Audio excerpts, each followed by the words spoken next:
Ladies and gentlemen, here's another story about a shortage in agriculture. Now, just keep in mind, these are the same jobs that were done during chattel slavery. You had your field hands out and they were, taking care of the crop and harvesting and planting crops, and that was their job. Now, these folks want you to believe being a supervisor is more important than the actual workers, which is a lie. Because when the South collapsed, it was because the slaves had left the plantation. If the supervisor was so important, how come the supervisor didn't save the South? How come they went into foreclosure? How come there was a famine down there? Okay, after the slaves left. That's what happened. They lost everything. So if the supervisor was so important, how come the supervisor did not save the South? They didn't do shit because that's the laziest job on the plantation. Shoveling papers around and telling people what to do. That's the laziest job there. Just like today, if you don't have your workers on these farms doing the job, then you lose everything. This is why we are now seeing tons and tons of articles out here of crops rotting because the immigrants did not show up for work. And many of them are not showing up because they fear ICE coming around and rounding them up. So your crops do not depend on a supervisor, ladies and gentlemen. It depends on the people out there doing that back-breaking work. That is what makes these farms work. Not no goddamn supervisor. They just made that job up just so they can seem like they were important over somebody. But it is a lazy man job, especially on a farm or a plantation. So let's get into this story. Deportations and tougher immigration policies continue to take toll on the state's agricultural industry. Research shows farmers in California are suffering from a major labor shortage. There aren't enough workers, said local farmer Andrea Cabrera.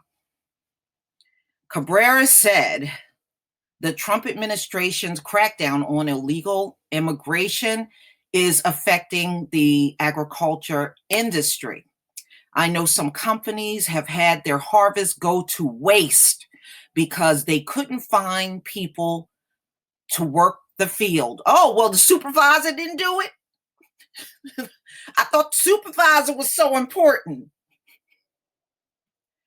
California farming officials are now calling on Congress to pass what they said is desperately needed immigration reform. Anybody can do it.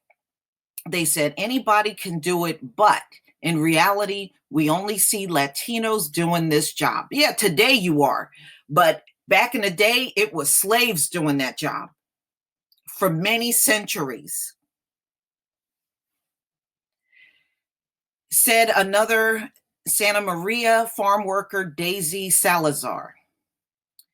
The California Farm Bureau says its independent research shows that 69% of farmers in California are suffering from a labor shortage.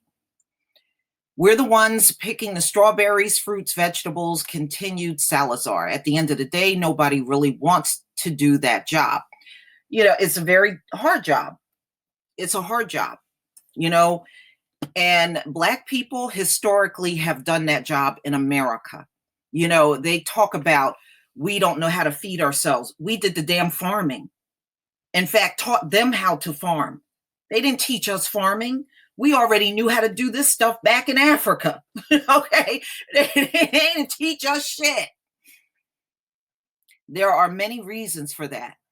So again, they're saying that the workers earn up to $95 for a 9-hour shift, which is not very much for that backbreaking work.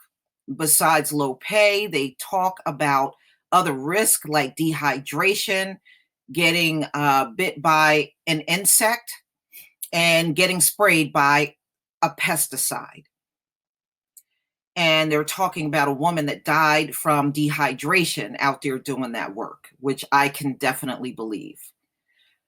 From sunrise to sunset, you're bending over the whole time. Your back really hurts, Salazar says.